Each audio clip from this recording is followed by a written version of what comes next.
నమస్కారం.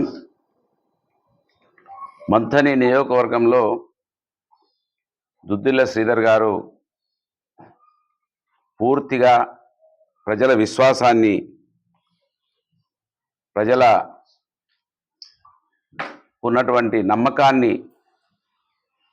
కోల్పోయినట్టుగా మనకు స్పష్టంగా అర్థమవుతా ఉన్నది. దుద్దిల్ల శ్రీధర్ గారి గురించి పదే పదే మేము చెప్పడం జరుగుతూ ఉన్నది. పెద్ద మోసగాడు, ఐసుగడ్డతో చంపేస్తాడు అని చెప్తే పెడచెవిన పెట్టినటువంటి ఈ సమాజం అర్థం చేసుకుంటలేదు.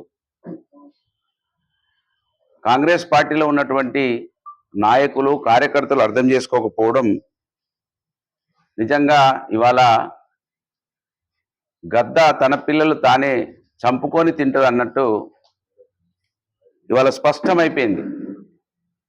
మూడోసారి మంత్రిగా 40 సంవత్సరాలుగా రాజకీయాలలో ఉన్నటువంటి కుటుంబం వాళ్ళు పెట్టినటువంటి క్యాండిడేట్లు గెలుస్తలేరు అనేది నిర్ణయం అయిపోయింది. మంత్రి అయిన తర్వాత మొదటి ర్యాలీలోనే పెద్ద పెద్ద గొప్ప గొప్ప శ్లోకాలు చదివినాడు. నమ్మించి గొంతు కోస్తాడని చెప్పినా అర్థం అవడం లేదు. పెద్ద మోసగాడు, వెంబడి తింపుకొని చంపేస్తూ ఉంటాడని, బయట వాళ్ళ ఫోన్లు ఎత్తుతాడు, కార్యకర్తల ఫోన్లు ఎత్తాడని ఇదివరకే చెప్పడం జరిగింది.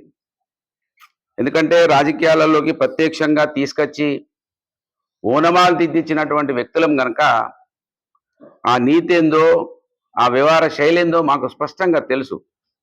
ఎందుకంటే ఇది దగ్గరుండి చూసినాం కనుక, అనుభవించినాం కనుకనే చెప్తుంటాం, అబద్ధాలు చెప్పం మేము.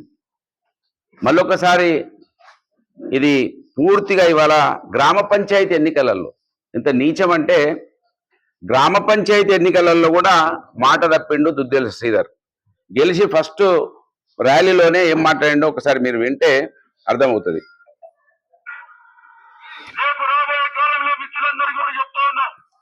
గ్రామ పంచాయతీలో ఒక్కరే కాంగ్రెస్ పార్టీ నుంచి నిలబడతారు.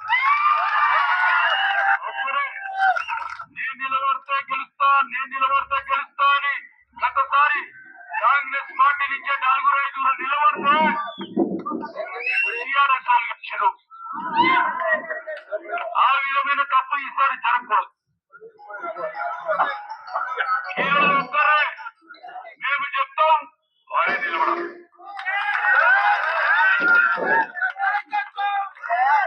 దాంట్లో కాంప్రమైజ్ ఒకవేళ అవకాశం మాకు ఉంది అని చెప్పినప్పుడు మేము ప్రేరిత చేసుకొని వారికి సరైన విధానంలో వేరే దగ్గర పెట్టే ప్రయత్నం చేస్తాం. ఏం చెప్పిండు? 4-5 నిలబడితే బీఆర్ఎస్ వాళ్ళు గెలిచారు, కాంగ్రెస్ వాళ్ళు ఓడిపోయారు అని చెప్పిండు. ఏం చేసిండు తర్వాత ఎలక్షన్లలో? ఇప్పుడు చేసిన పని ఏంటంటే, అయ్యగారు ముఖం చెల్తలేదు, ప్రజలు నమ్ముతలేరు. అర్థమైపోయిన తర్వాత పాప 30 సంవత్సరాల నుంచి జెండా పట్టుకొని తిరుగుతున్నారు కాంగ్రెస్ పార్టీలో. వాళ్ళను పక్కకు పెట్టి మా పార్టీ, మా నాయకులను, ఇవాళ కూడా మా మెంబర్షిప్తో ఉన్న వాళ్ళను ముగ్గురిని, వాళ్ళ కార్యకర్తలను కాంప్రమైజ్ చేసి యునానిమస్ చేసి మా వాళ్ళకి కండువ కప్పాడు. అంటే నీ ముఖం చెల్లుతలేదనే కదా నువ్వు కండువ కప్పినవు. దానిలో మైదుపల్లిలో పంతంగి లక్ష్మణ్, ఈయన మా బీఆర్ఎస్ పార్టీ నాయకుడు, బీఆర్ఎస్ పార్టీ వాళ్ళందరూ కలిసి నామినేషన్ వేయించారు. అక్కడ కాంగ్రెస్ వాళ్ళని విడ్డ్రా చేయించాడు. నీ ముఖం చెల్లి ఉంటే, నీ ఫోటో పెట్టుకొని గెలిచాడే అని నీకు నమ్మకం ఉంటుంటే నువ్వు వాళ్ళని ఎందుకు విడ్డ్రా చేయిస్తావు? కనుక పంతంగి లక్ష్మణ్ను విడ్డ్రా చేయించిండు. ఇక్కడ కొండసీని చంద్రాపూర్లో ఆయన మా బీఆర్ఎస్ పార్టీ నాయకుడు. మొన్నటి వరకు ఆ ఎంపీ ఎలక్షన్లలో ఆయన కాంగ్రెస్ పార్టీలోకి పోయిండు. అక్కడ బాబు మియా అని, పాపం పుట్టుడే కాంగ్రెస్లో పుట్టిండు ఆయన. బాబు మియా అని ఒక మైనార్టీ అతను పాపం కాంగ్రెస్ పార్టీ జెండా కప్పుకొని, కాంగ్రెస్ పార్టీ తప్ప ఇంకొక పార్టీ వాళ్ళతో కూడా మాట్లాడాడు. బాబు మియాని కూర్చోబెట్టి అక్కడ కొండ సీనుని చేసిండు. జవ్వాజి తిరుపతి మా మండల పార్టీ అధ్యక్షుడు, మన బీఆర్ఎస్ పార్టీ. అక్కడ పాపం పెద్ది రాజు అని బోడాయిగూడెం నుంచి ఉండే, తర్వాత తొల్లం శ్రీను అని పలిమెల నుంచి ఉండే, ఇద్దరు గిరిజన బిడ్డలు. వాళ్ళని పక్కకు పెట్టి మా జవాజ్ తిరుపతిని తీసుకొని ఆయనను యునానిమస్ చేసిండు. అంటే నువ్వు నిజంగా నువ్వు మంత్రివి, ఒక్కరినే ఉంచుతా ఒక్కరినే గెలిపిస్తా అని శోకాలు చదివినటువంటి అయ్యగారు ఏం చేసినవా నువ్వు? అది మేము చెప్పింది నిజమవుతుందా కైతలేదా? కాంగ్రెస్ పార్టీ వాళ్ళంటే అక్కడ బానిసలుగా ఉంటారు, వాళ్ళకి అర్థం కాదు. శ్రీధర్ గురించి గొప్పగా పాప బాగా తెలివి కల్లువాడు కానీ హైదరాబాద్ లాంటి గ్రామాలలో కూర్చొని తెలివి తక్కువ మేధావులుగా చెలామణి అవుతున్నటువంటి కొంత వాళ్ళు ఈయనను కీర్తిస్తూ ఉంటారు. వీడొక దొంగ, ఒక లుచ్చా లఫంగకు మించినటువంటి వ్యక్తి దుద్దిల్ల శ్రీధర్. కనుక ఇవాళ పాపం జెండాలు కప్పుకొని 30 ఏళ్ల నుంచి వీరెంబడైతే 20 ఏళ్ల నుంచి తిరుగుతున్నారు. అయినా వాళ్ళ గొంతు కోసిండు. ఇవాళ ఏం జవాబు చెప్తాడో దుద్దిల్ల శ్రీధర్ ఈ సమాజానికి జవాబు చెప్పాలి.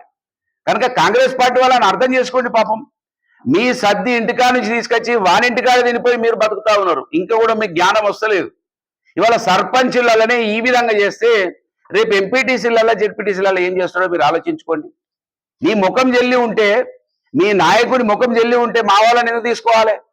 మా వాళ్ళని తీసుకొని మీ గొంతు కోస్తున్నాడు అంటే కారణం దుద్దిల్ల శ్రీధర్ మీద ప్రజలు విశ్వాసాన్ని కోల్పోయినరు. మేనిఫెస్టో కమిటీ చైర్మన్ గా 420 420 హామీలు ఇచ్చినటువంటి దొంగ దుద్దిల్ల శ్రీధర్ అనేది నిర్ణయం అయిపోయింది ఇవాళ రాష్ట్రం అంతా మంత్రి నియోజకవర్గంలో. అయినా కూడా నిన్నైతే అవమానం. మాదేపూర్లో మొన్న రాత్రి ఏమో గుడాల అరుణాన్ని ఏది అనౌన్స్ చేస్తారు కాంగ్రెస్ పార్టీ వాళ్ళు. మళ్ళా నిన్న హసీనా బాను అని మళ్ళీ అనౌన్స్ చేస్తారు. ఏం చెప్పాలి వీళ్ళకి? వీళ్ళకి జ్ఞానం ఉందా లేదా? అసలు ఇంత మోసమా? ఎవరిని మోసం చేస్తున్నారు వీళ్ళు? వీళ్ళ జెండా పట్టుకొని ఉపవాసం ఉండి వీళ్ళ కోసం పనిచేసినట్టు వాళ్ళ గొంతే కోస్తున్నారు. ఎవరు గొంతు కోస్తలేరు వీళ్ళు. వీళ్ళు గద్దకు మించిన వాళ్ళు. వీళ్ళు గద్దాన్ని ఒకటో రెండో పిల్లలు విడిచిపెడతారు కానీ వీళ్ళు ఎవరు విడిచిపెట్టరు. వీళ్ళు అయ్యక్క నుంచి ఇదే ఆనవాయితీ జరుగుతూ ఉన్నది. కనుక దుద్దిల్ల శ్రీధరును గొప్పగానే మూర్ఖులకు చెప్తున్నా నేను. వాళ్ళు నమ్మే కాంగ్రెస్ పార్టీ మా అమాయక నాయకులకు కార్యకర్తలకు చెప్తున్నా, వాడిని నమ్మకండి. పెద్ద మోసగాడు, ఐస్ గడ్డతో చంపుతాడని చెప్పిన మళ్ళొకసారి ఇది ఇది పరిస్థితి. మళ్ళీ ఇద్దరు వీడియోలు పెడుతున్నారు, అన్నగాని ఫోటో తమ్ముని ఫోటో పెట్టుకొని పాపం ఇద్దరు వాళ్ళు మేము కాంగ్రెస్ అంటే మేము కాంగ్రెస్ అంటున్నారు. ఇది ఎక్కడ? నిన్న ఇక్కడ గాజులపల్లి, ఇది గాజులపల్లిలో ఇద్దరు. మరి ఎందుకు ఇద్దరు పెట్టుకుంటారు? ఏమైనా ఒక సస్పెండ్ చేసినావా? మరి స్టేట్మెంట్ ఇస్తావా? మరి ఎందుకు ఇయ్యలే? గాజులపల్లి ఇగో ఈ ఎగ్లాస్పూర్ వీళ్ళిద్దరు పెట్టుకున్నాడు. పాపం ఇద్దరిని చంపుతా ఉన్నాడు. ఇప్పుడు ఇద్దరు ఒక్కరిని చంపుతలేడు. ఇక అయితేనేమో ఒక్కరిని చంపుతాడు, లేకపోతే ఇద్దరిని చంపుతాడు. ముగ్గురు నిలిచాడు. నువ్వు మంత్రివా నాయన? నువ్వు మంత్రిగా స్టేట్మెంట్ ఇచ్చినావు. జ్ఞానం ఉండి ఆలోచించు కొంచెమన్నా. పాపం బతికించు. 40 సంవత్సరాల మీ కుటుంబానికి 3 ఓట్లు ఉన్నటువంటి కుటుంబానికి 300 ఓట్లు ఉన్నటువంటి మీ కులానికి 40 సంవత్సరాల అధికారం ఇస్తున్నారు. పాపం నీ అవ్వకు ఇక్కడ ఓటు లేదు, నీ భార్యకు ఓటు లేదు, నీ జోకర్ తమ్మునికి దాని పిల్లానికి ఓటు లేదు. అయినా వీళ్ళ భార్యలు పిల్లలు కరుడు గట్టిన తీవ్రవాదుల్లాగా మాట్లాడే వాళ్ళను అనేక రకాల పదజాలాన్ని వాడి తిడుతూ ఉన్నారు. లంజఓడక ముండోడకాన్ని కూడా తిడుతూ ఉన్నారు. ఒక మాజీ ఎమ్మెల్యేని పట్టుకొని నీ మత్తులో పడి. జ్ఞానం ఉన్నదా? కొంచెం ఆలోచించు. కనుక ఇవాళ నిర్ధారణ జరిగిపోయింది. 420 హామీల చైర్మన్ గా వీడు దొంగ అనేది నిర్ధారణ అయిపోయింది. దుద్దిల్ల శ్రీధర్ ఇప్పటికైనా నేను ఈ కులంలో ఉంటాడా అని అంటివి కదా, మరి ఈ కులాలే కదా 85% పైబడి ఉన్నాయి. నీ కులం లేదు కదా, ఇక్కడ నీ కుటుంబం లేదు కదా. అయినా నేను 20 సంవత్సరాలే నువ్వే వెళ్తున్నావు కదా. మీ అయ్యకో 15 సంవత్సరాలు, దాదాపు 40 సంవత్సరాలే మీరు వెళ్తున్నారు కదా. ఇంత మోసమా? ఇంత దగానా? కనుక ఇప్పటికైనా మంత్రి నియోజకవర్గ ప్రజలు అప్రమత్తం కావాలి. కాంగ్రెస్ పార్టీలో ఉన్న నాయకులు ఇప్పటికి కూడా నేను వాళ్ళని రిక్వెస్ట్ చేస్తున్నా, విజ్ఞప్తి చేస్తున్నా. అక్కడ ఉన్న వాళ్ళు కూడా మా వాళ్ళే. మా బీసీలు, ఎస్సీలు, ఎస్టీలు, మైనార్టీలు ఎక్కువగా ఉన్నారు. అర్థం చేసుకోండి. ఇది మోసం కుటుంబం, దగా కుటుంబం. వీళ్ళు బయటి పార్టీల వాళ్ళతో మంచిగా ఉండడం, సొంత పార్టీ వాళ్ళని చంపడం, మోసం చేయడం, దగా చేయడం. నీ ముఖం ఒకవేళ చెల్లి ఉంటే ఎందుకు పలిమల మా పార్టీ ప్రెసిడెంట్ తీసుకున్నావు? ఎందుకు మా పంతంగి లక్ష్మణ్ను తీసుకున్నావు? ఎందుకు కొండశ్రీను సర్పంచ్ చేసి బాబు మీ అనే ఒక మైనార్టీని గొంతు కోసినవు? ఎలా ఈ సమాజానికి? మాకు చెప్పకపోయినా మంచిది, నీ కార్యకర్తల కానీ చెప్పు జవాబు. నువ్వు పెద్ద పెద్ద సిపాయి మాటలు మాట్లాడి ఒక్కనే ఉంచుతాం, మేము ఉన్నోళ్ళే నిలబడాలి, మాట్లాడు మాత్రం గొంతు పెద్దగా చించాను, వీనికి భయపడు. పెద్ద లుచ్చ లఫంగా నువ్వు.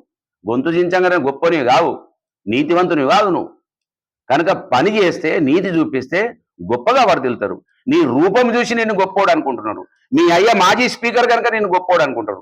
నువ్వేదో చదువుకొని 2 ఇంగ్లీష్ ముక్కలు మాట్లాడుతున్నావు కనుక గొప్పోడు అనుకుంటావు. కానీ నిన్న ఆయన ఎవరో చెప్తున్నారు, చెన్నూరుకు సంబంధించినటువంటి ఆయన పేరేంటిది, అడ్వకేటు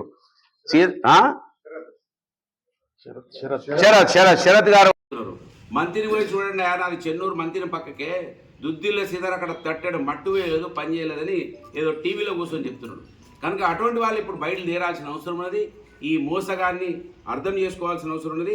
మరీ ముఖ్యంగా మంత్రి నియోజకవర్గ ప్రజలకి, కాంగ్రెస్ పార్టీలో ఉన్నటువంటి వాళ్ళ నాయకులకి, కార్యకర్తలకి ఈ మోసగాన్ని ఇప్పటికైనా అర్థం చేసుకోండి.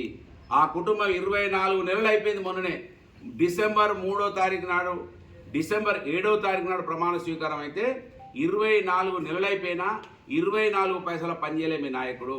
అవమానపడండి, వాని జెండా మోయకండి. మోసగాడు, దగా చేస్తాడు. మీ కుటుంబాలన్నీ కూడా ఇండ్లు అమ్ముకోవాలి, జాగాలు అమ్ముకోవాలి, వాణి జిందాబాద్ కొట్టిపించుకుంటాడు తప్ప మీ గురించి ఆలోచించడనే విషయాన్ని గుర్తుపెరగమని, ముఖం తెల్లలేదనేది నిర్ధారణ అయిపోయింది. ఇప్పటికైనా ఆలోచించమని కోరుతా ఉన్నాను. జై తెలంగాణ.